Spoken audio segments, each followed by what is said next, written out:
soul. Till ourselves against the wall. No one else can save the preservation of the modern male.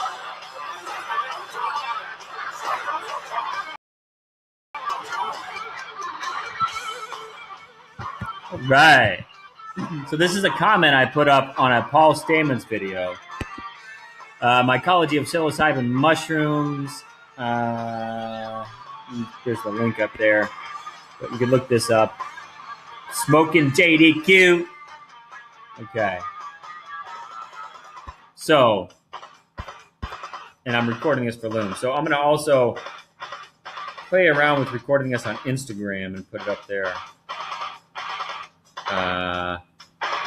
Okay. So, the limits of the dead. Oh, you can't do fuck all when you're dead. Okay. So this is my research. Here we go.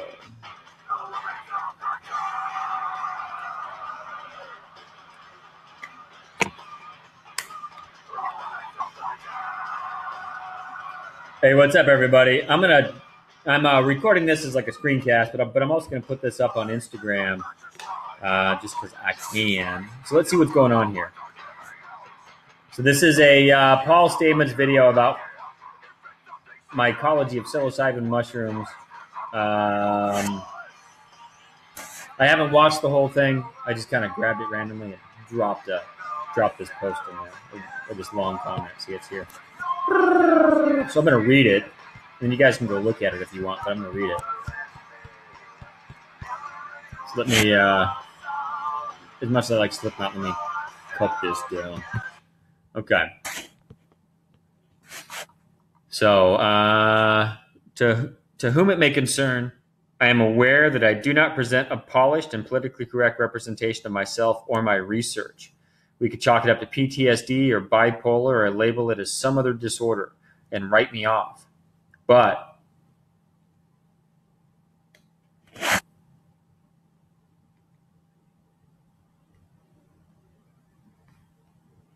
okay, that didn't work. Experiment. All right, so I'm going to throw this video up there and see what it does for me. Wait.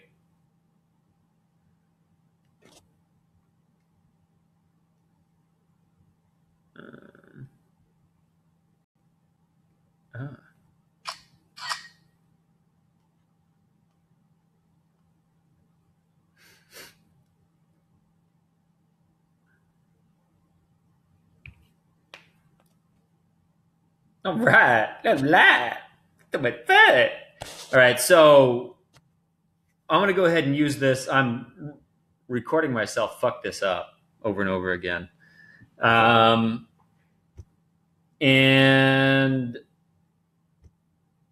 what I'm going to do is I'm going to show a comment that I put on this Paul Stamets video that had been posted by the Mycology of Psilocybin Mushrooms.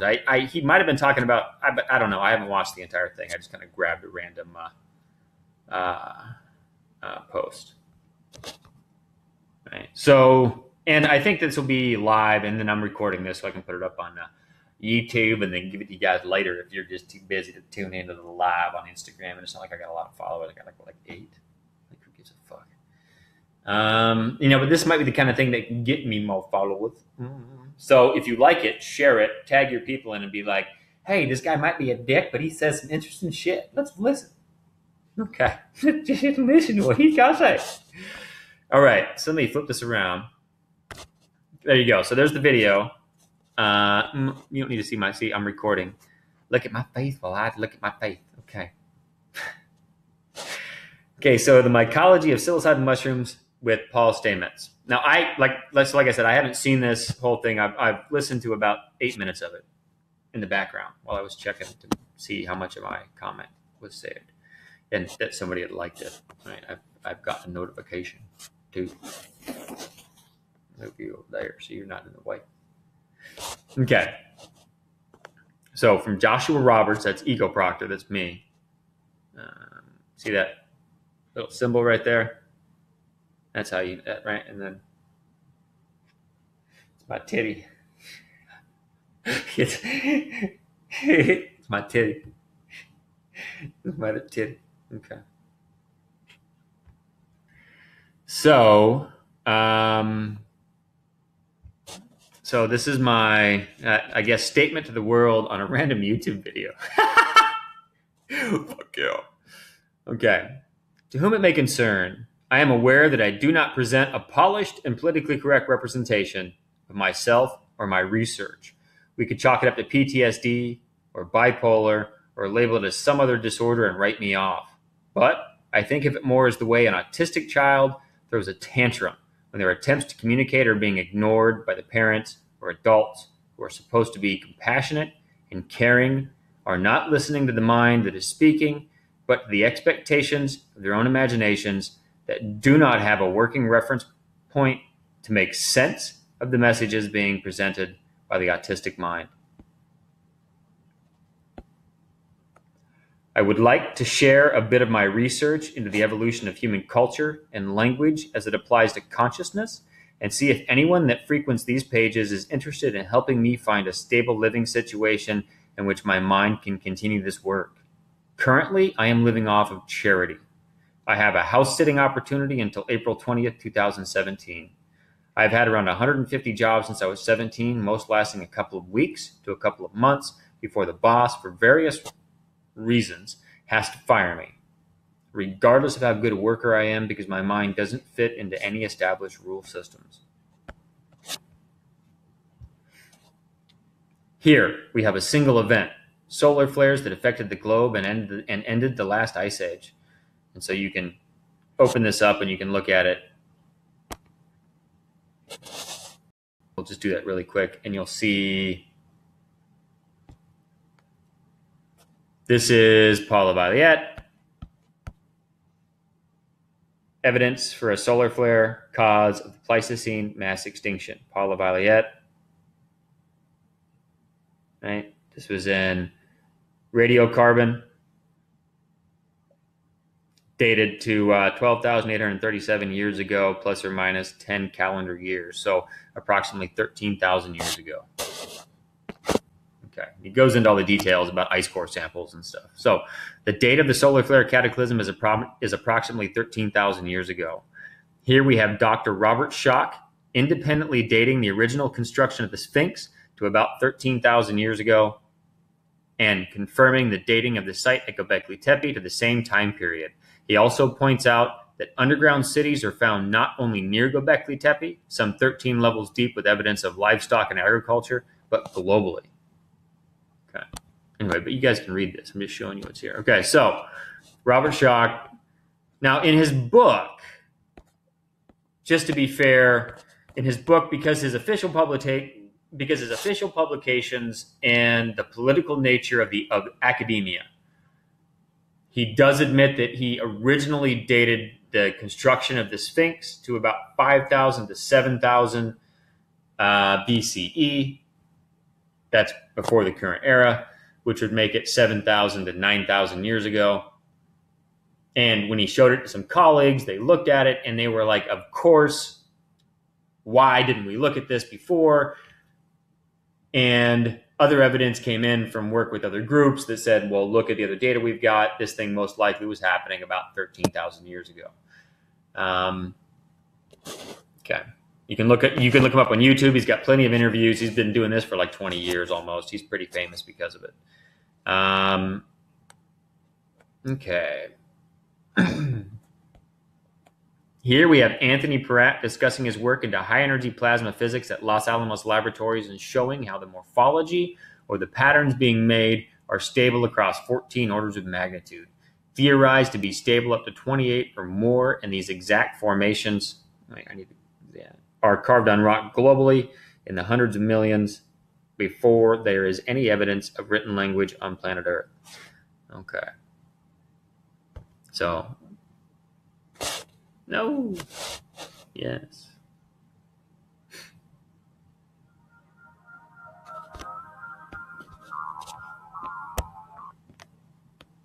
Okay, switch.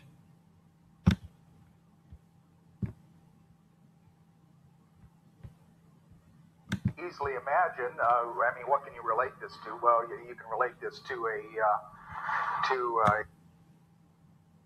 It's the goat horns. Just the tree of life. That's really the way it is of the ladder. Jacob's ladder, that kind That's of really stuff. the way it is of the ladder. Somebody complained about the quality of this radiograph. A radiograph is not a photograph. It is taken by means of a flash X-ray radiograph generator, which is very large, maybe of the order of 100 meters long or so. It costs $140,000 US to get a picture like this, which is done in a fraction of a nanosecond or in picoseconds. And we put many of these. Oh, and it has to be.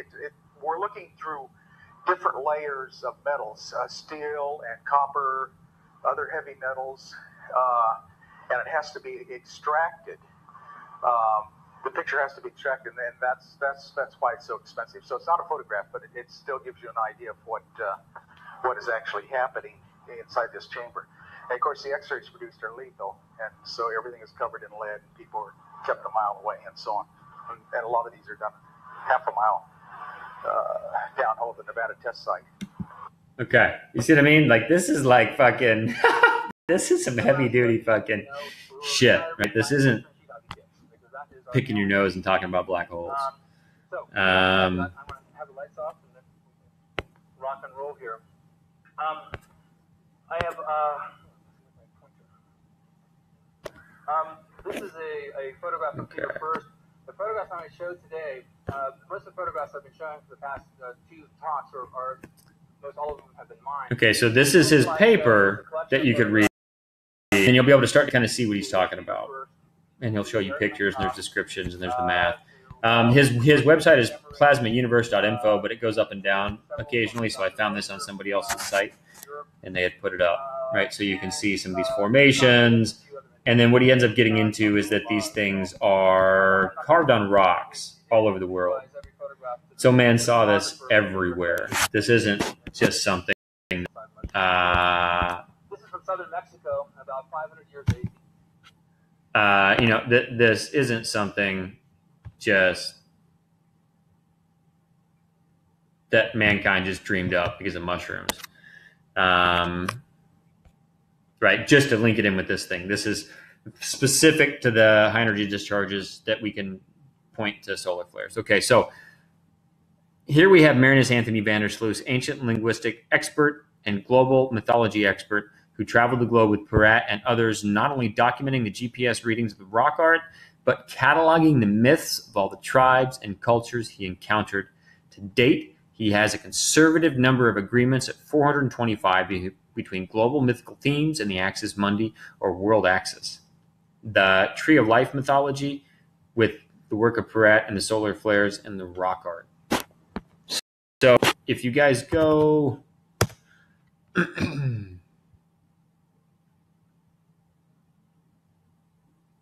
Da-da-da. All right. Ego Proctor Zen. Okay. So you can go to my Ego Proctor account. Ego Proctor Zen. And I've got a playlist put together. So there's Peratt in his video, but then there's also Marinus Anthony van der Sloos talking about the Axis Mundi and what he calls plasma mythology. You can get his website, which let's see if I put that one there. Yeah, so mythopedia.info is his website. So there you go. So you've got him talking about the solar flares and the origin of mythology, and then you got Peratt and you got Robert Schoch, and you got evidence, right? So this is my contribution to that work on understanding global mythology and culture. First, language has no fundamental phenomenal meaning. The written symbols of language, the numbers and letters and other characters from other forms of writing have never made sound in the history of human use of written language. All these symbols produce is light that hits the human retina. Here. Okay, I'll put that there. So we can all see me. We could get... Okay. So the written symbols of language, the numbers, the letters, and other characters from other forms of writing have never made sound in the history of human use of written language. All symbols produce is light that hits the human retina, and if there has been enough conditioning of the mind to trigger correlations of activity, the mind believes it can understand what has been written. See, so it's just light hits your retina, and but see, 但是好多人不会看得明白这个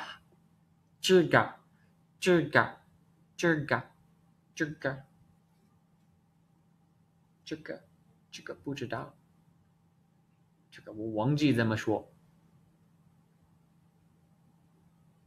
I think I wanted to say Hanza or Shedzi or something like that.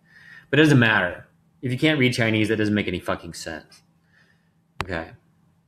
So the sounds we make likewise don't carry any visual or complex cognitive information. It is just resonance against an eardrum in the spectrum of activity that the body can turn into sound in the mind. Corinthians 13:1, if I speak in the tongues of men and angels but have not love, I am a noisy gong or a clanging cymbal. Right? So, yet love has nothing to do with whether the eardrum resonates with a certain set of noises and produces cognitive recognition in the mind. As a Zen master once said, the sound of the rain needs no translation. I should have said no, but damn it, I'm not going to edit this fucking thing. Okay, the banana leaf speaks of it first. When you hear a new language, you don't find patterns in it. You don't form any understanding or complex cognitive activity from it. The language is meaningless to you, yet it is noise being produced by a set of human vocal cords not unlike your own, in patterns that may even seem familiar in some sense but impart no knowledge. Here we have one of the many studies showing that in earliest childhood, the young mind is triggered by the musical qualities of the human voice and not anything we could call linguistic meaning.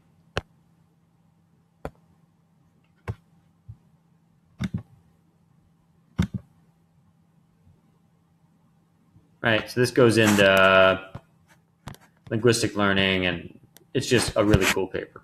Okay.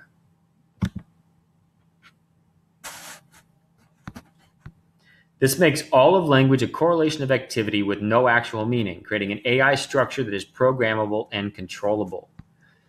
Here, Yuri Hassan discusses transmission of ideas from a storyteller to listeners through speech and showing how the patterns of neural activity in the default mode network of the listener's brain synchronize with the patterns of activity in the default mode network of the speaker. And all that is required is that the person trust the storyteller. The deeper the imagined understanding, the more synchronization the brains experience, but there doesn't need to be any fact involved in the codes of language and thought to be transmitted.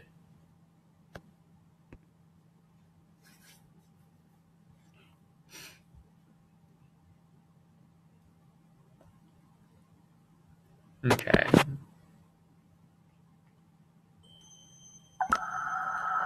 You pretty, but you don't need to be there. That's what the other guy's going to be. See, I can see me and you can see me. It's the Instagram and the face thing. People like people. Imagine that we invented a device that can record my memories, my dreams, my ideas, and transmit it to your brain. That would be a game-changing technology, right?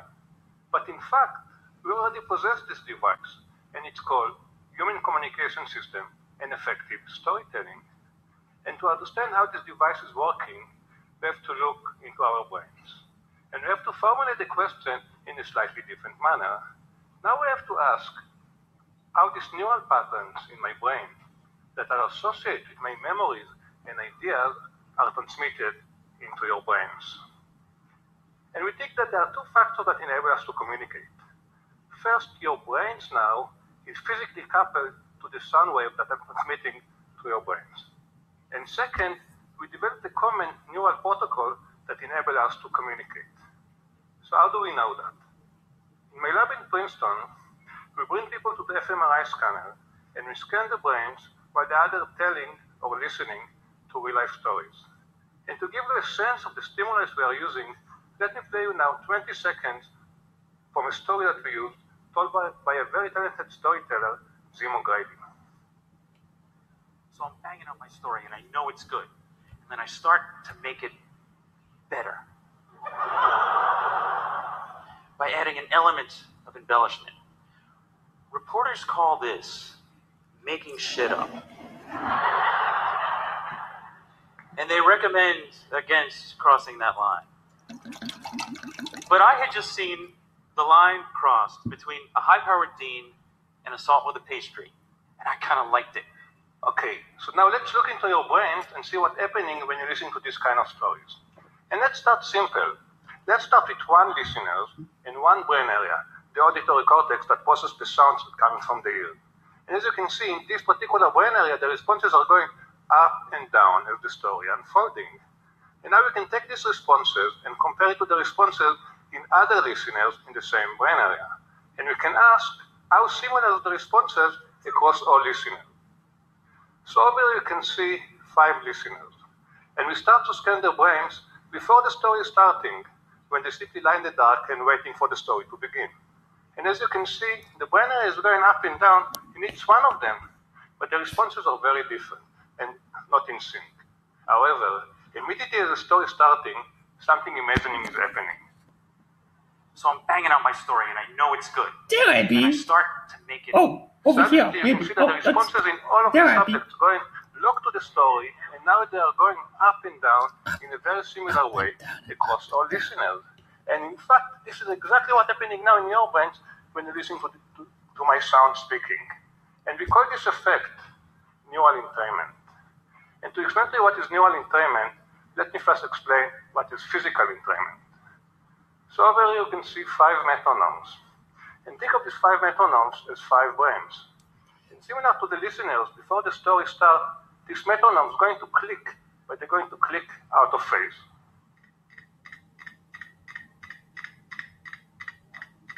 Now see what will happen when I'm going to connect them together by placing them on these 2 cylinders. Now these 2 cylinders start to rotate. And this rotation and vibration going to the wood and going to couple all the metronomes together. And now listening to the click.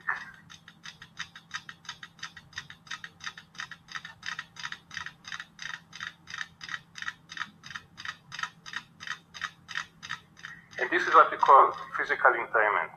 And now let's go back to the brain and ask, so what's driving this neural entrainment? Is it simply the sounds that the speaker is, or maybe it's the words, or maybe it's the meaning that the speaker is trying to convey? So to test it, we did the following experiments. First, we took the story and played it backward. And that preserved many of the visual auditory features, but removed the meaning. And it sounds something like that. Okay, so you guys can watch the rest of that video. I just wanted to show you that beginning part because this Instagram live is getting pretty long, and I'm sure most of you people aren't hanging out. Okay, so Simeon Ketemedochev shows the effects of psilocybin mushrooms on the neurology, specifically the default mode network, where language takes root and echoes from the front to the back of the brain, creating an artificial ego construct out of the images and sounds created by the language. This network develops in children under the ages of 6 to 12. Meaning children use a very different set of neural pathways to interpret the world. Mushrooms naturally produce psilocin, a perfect serotonin mimic which attaches the default mode network of the brain and naturally shuts down the blood flow, giving the rest of the neurology that has been in use before the DMN loop set in access to the input of the body and its senses. Okay, so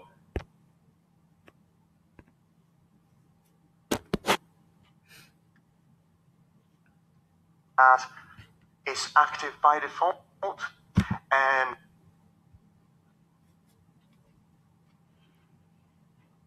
perception as well. No. So this network is situated as we age, but and science believes as well that there is so much potential in both medicine, research, and in terms of personal development. They can be used as personal tools. So even before we begin to discuss what psychedelics are, we need to look at the human brain and how it normally operates.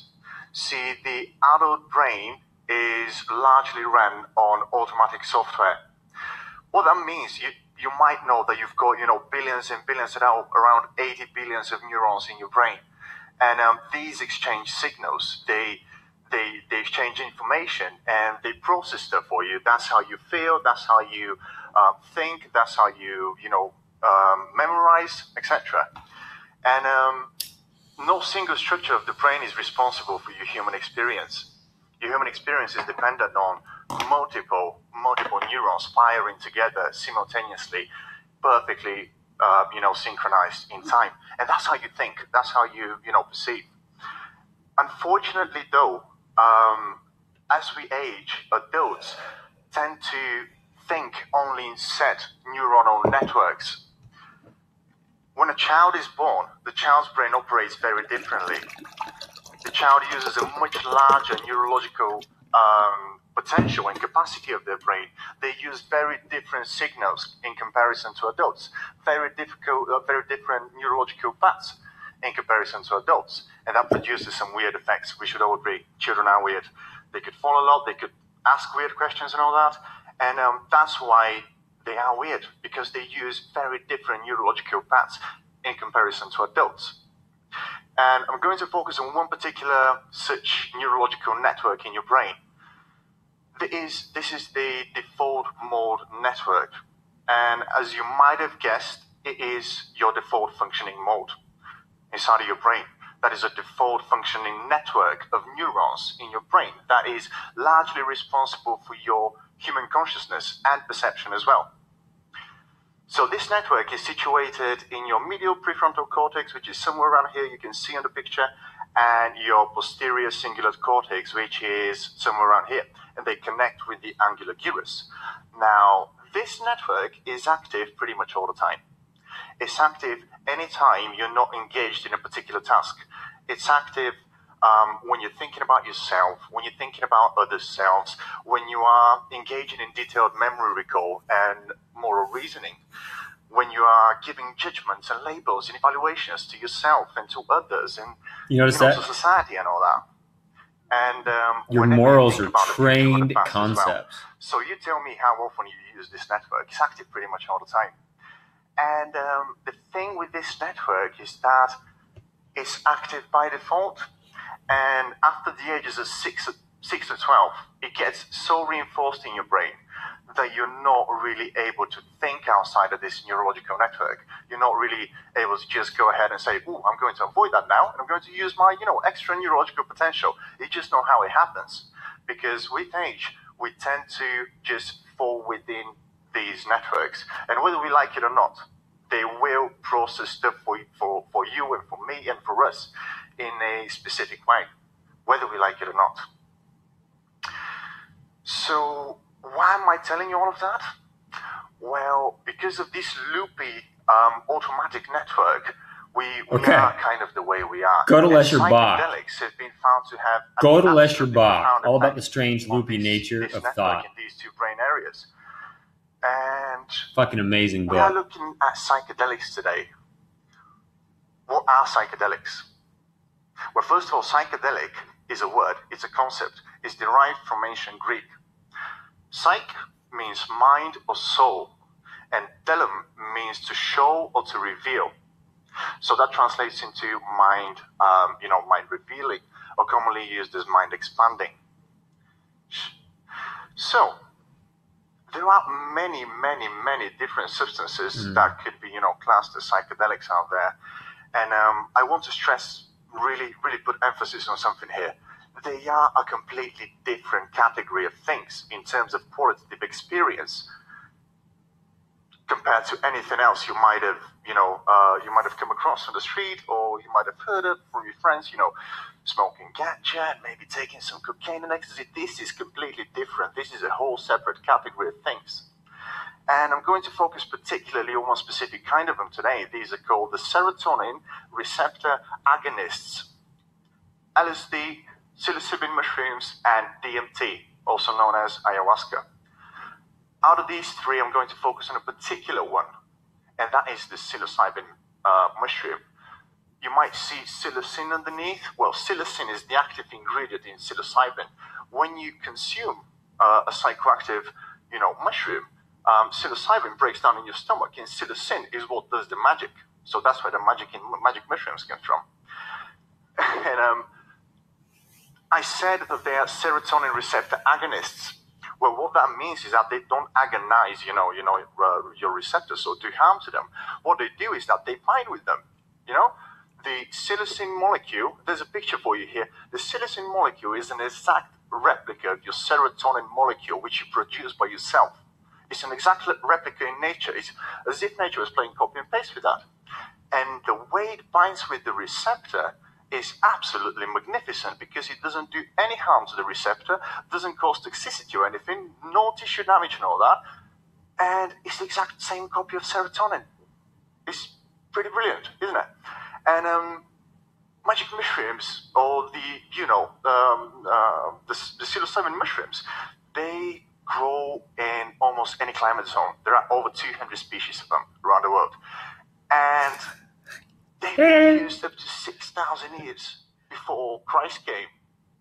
They've been used for a long, long time, only in religious and spiritual setting, not recreationally. This is not a recreational substance, and it should not be treated as such because the effects, in comparison to other recreational substances that we are more acquainted with, are completely different. The effects are, something that this you can't will really put fuck into you words, up if you're not ready for it. In a bit. So, yeah, you better have some people around. I want to focus on two specific researches here to see how to help you get through this. Or the magic mushroom affects the human brain. I mean, you can do it by yourself. After we've already established, the psilocin. But if you're worried or afraid, take small doses, have people around you. Discuss it with people first to learn about it. The first research that I'm going to talk about was conducted way back. You can read them. Way back. It was 2012. It was London, a team of research. So anyway, that's about all you really need to know. So there's a book that was taught. I never read the Greek. I read a review of it. I never read the book. I just found it in the library and just picked up and read a review of it. It was like a scholarly review, right? So they go through the history, and they were actually trying to track the route of Xenophon. So the 10,000 is a story about a mercenary force that the Greeks had left in Syria, Persia, when they were fighting Artaxerxes. And so Xenophon marched his 10,000 men back. And they think that he took the same route that Alexander the Great took. So whenever you find this book that maps it out.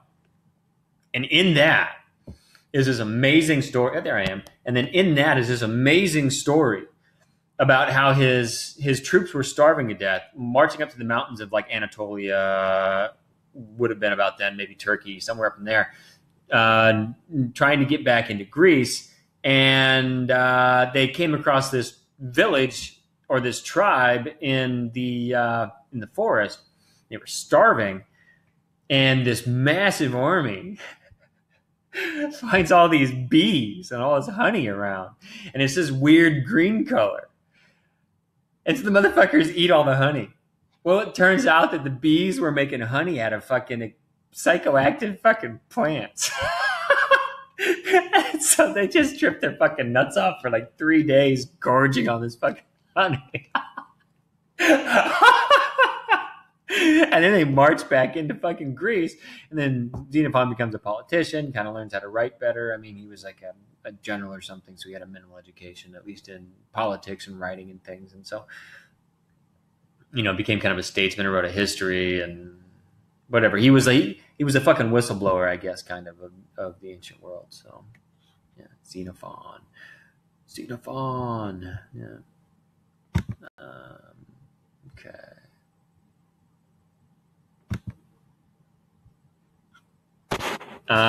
Here, Paul Stamets shows many benefits of fungi to the planet and people, but for this article, his first big bomb, all animal life on Earth is primarily fungal in nature at the genetic level. This explains why magic mushrooms are so effective in the human brain and why they produce exact serotonin mimic that has such a tremendous effect on neurology. I mean, do you guys want me to keep going? I can. So Cheryl Atkinson here, she talks about Cheryl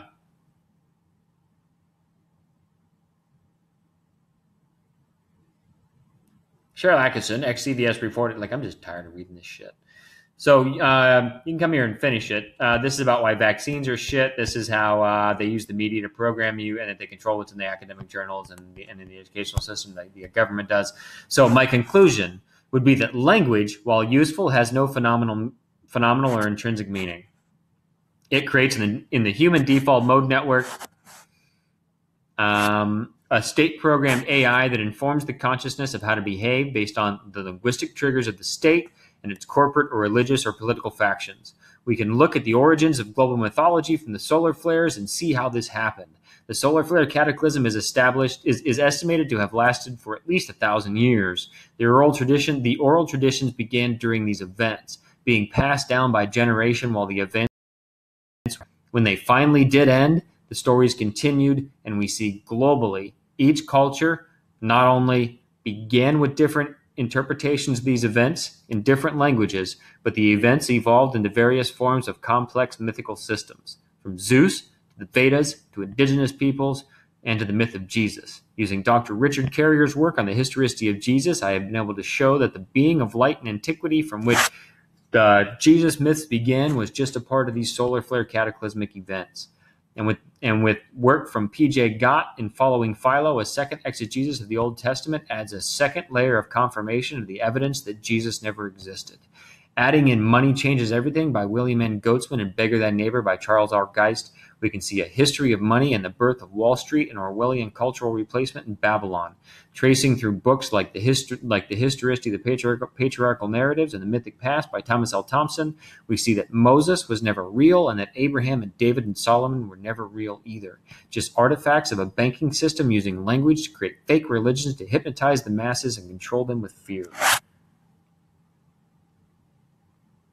So that's my work. This is what I'm doing. I'm not writing a new Twilight novel, guys. Not at all. Not at all. Not at all. And this is fascinating. I want to do this. I don't want to play the fucking game of society. This is the kind of thing that can just, hey, let's all fucking learn, and that we could eat some magic mushrooms and we'll being programmed by the state. We'll quit just doing the things that the state triggers us to do. And it doesn't matter what age you are when you eat these things under proper circumstances. Everybody will start to wake up, and then eventually there won't be no more whatever's going on. We can wake up. I don't need whatever is clever. Kisses, everybody. That's my work. Ego Proctor out. See? My titty. See? With me, because it's on my titty. With me, because it's on my titty. Who else can get that on their titty? Fuck you. And then you got to get that one, too. And then, I don't know, can you see these? You got to get those back there. Can you see them? Yeah, I thought. And you got to lick this hand. Deep into the teeth. That kind of. And that life is like a box of chocolates. You never know which one tastes like cat shit.